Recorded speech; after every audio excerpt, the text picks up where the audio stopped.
Hey guys, TCG Collector back out again with another deck tech for you. Today we have Aurelia, the Warleader. This deck focuses on extra combat phases, some minor token generation in the form of soldiers, angels, and a minute amount of treasures. As you know, red-white is not the greatest at ramping or drawing, so we do what we can with what we have. We're going to start off with our land package. We're going to have 8 basic plains into our mountains. We're going to run 4 basic mountains into our more single color value lands. For our red, we just have Mines of Moria. It gets us treasures, exiles cards from our grave.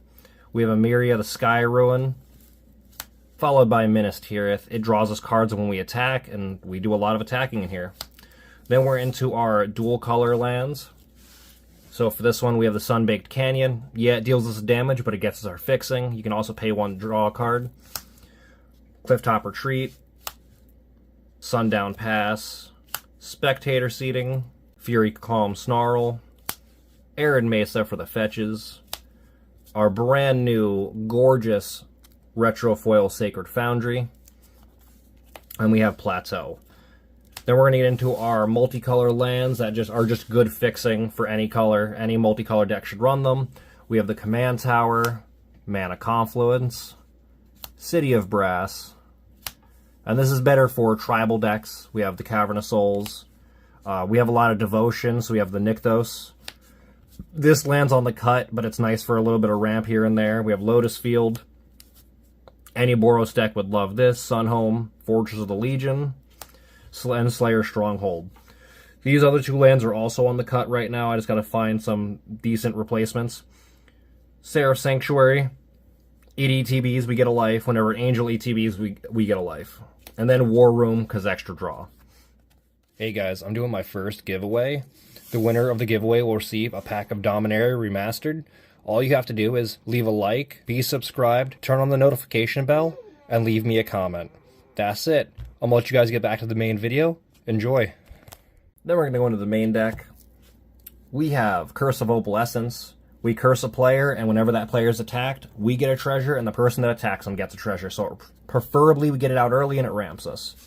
Next up we have Soul Ring. In this deck it's really good, because we don't have a lot of ramp options outside of treasures. Then we got Fire Diamond. I don't know how to feel about this. It enters tapped, but it does cost 2, so you get half value out of it. Followed by Marble Diamond, same thing as the Fire Diamond. Talisman of Conviction, pings us for color, or we tap it for colorless and it doesn't. Arcane Signet. Lightning Greaves, because we want to be able to have some hasty boys at some point. Into Grand Abolisher, so during our turn, our opponents can't cast spells or activate abilities of artifacts, creatures, or enchantments, which is really good. We don't want them interacting with us during our turn. Stoneforge Mystic, because we do have a few equipments in here. So there's a lot of search for 1, put it in our hand, and then 2 and activate it, and we can drop it right on the field. Dawn of New Hope, this is a card I just added. It hasn't had test play yet, but we do generate a lot of creature tokens, so the extra card draw probably can't hurt. Then we can go into Boros Locket, there's more ramp, and it gives us card draw as well if we sack it. Boros Key Rune, it's more ramp, and it becomes a body if we need it to. And we got Command Sphere, it's mana, and it draws us a card if we pop it. Boros Cluestone, again, ramp and sacrifice to draw a card. Urza's Incubator, self-explanatory. In this deck, you would name angels, and you just get your cost reduction going. And then we have the Aspirant, more angel reduction. And we have Jessica's Will. If you play Commander, you know Jessica's Will. I'm not going to explain that one to you. Professional Facebreaker. We hit someone, we get treasures, we sack treasures, and we get to play the top card of our deck. We still have to pay for it, though. Then we have the Sword of Fire and Ice, one of our equipments. We get protection from red and blue, and whenever we hit someone, we deal 2 damage to a creature or player and draw a card, which again, in these colors, card draw is kind of hard to get. Feast and Famine's up next. It gives us the protection from black and green, and when it hits someone, we untap all our lands and they discard a card. This is part of an infinite combo in the deck. We'll get to that infinite combo piece here in a second. Combat Celebrant. When it attacks, you can exert it, and if you do, you get an extra combat phase. That's the other half of the infinite combo I was just referring to. Aggravated Assault, you just pay 5, they get an extra combat phase after this. So you untap 5 lands, pay the 5, attack again. Rinse, Recycle, Repeat. Resplendent Cathar, it makes tokens whenever it attacks for each opponent. It's pretty good. Probably one of the ones on the cut, honestly, if I could find something that makes more tokens. We have the Ultimate Protection card in the form of Teferi's Protection. Real self-explanatory. And we have Court of Grace. When it enters, we become the Monarch. We get to make big bodies. When we stop being the Monarch, we just make smaller bodies, but we keep making bodies nonetheless. Then we have Muriel. Opponents can't do things on our turn, and whenever she attacks, we make soldiers equal to the number of soldiers we have. Really good. It's more token generation. Battle Angels of Tyr. When she attacks, she gets the Myriad trigger.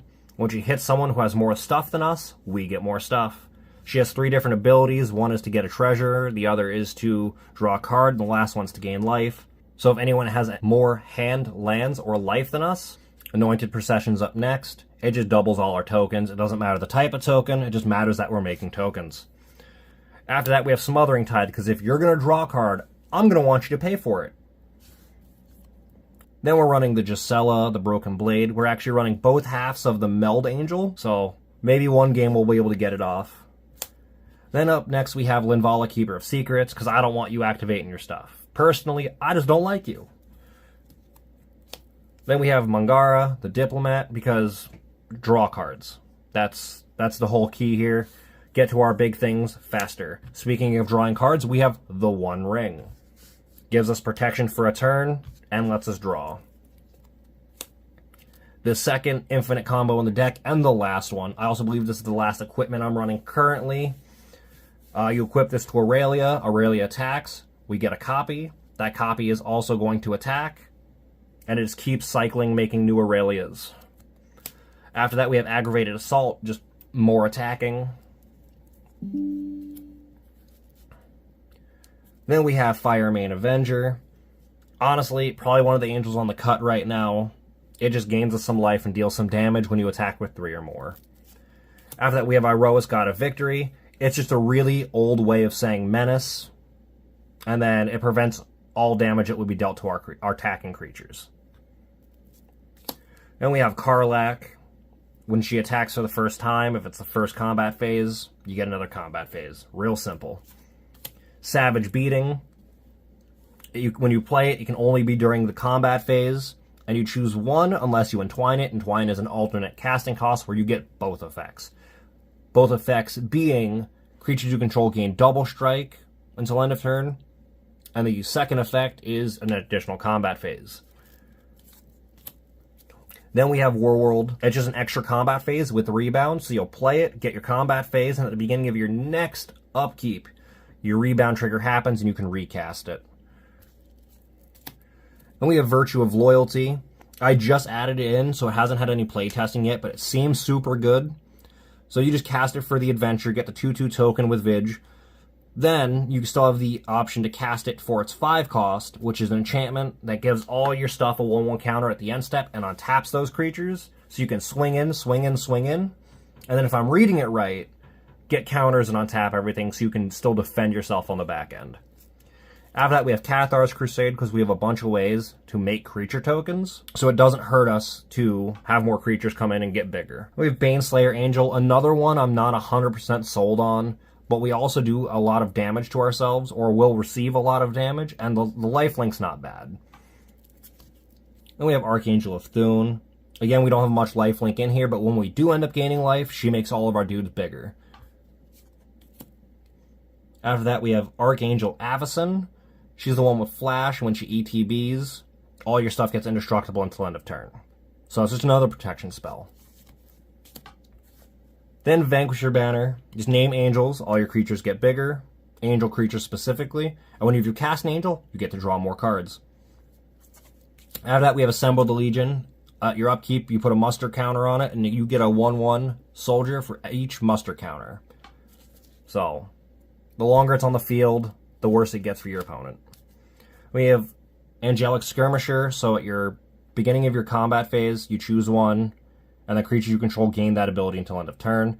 For this, it would usually be lifelink or vigilance, depending on what you have out. If you have out that loyalty enchantment, you choose lifelink all day, because you're just going to untap anyway. And we have Bloodthirster. Just initial combat step if you hit somebody with it. Problem is, if it's a 1v1 situation, you'll only ever get one combat phase, because it can't attack the same person twice. After that, you have Gisela, Blade of Goldnight. Any damage we do is doubled.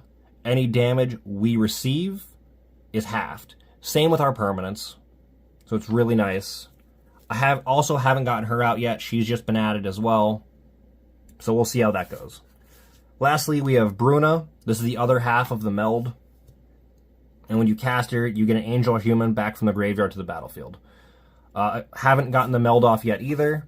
Lastly, we have Avacyn, Angel of Hope. Big Mommy Avacyn. There's not much to say. She has indestructible, and she gives other permanents indestructible. Let me know what you guys think. Any additions or subtractions, any suggestions. And then keep an eye out. I have another video coming out here in the not-so-distant future. I'll talk to you guys later. Peace.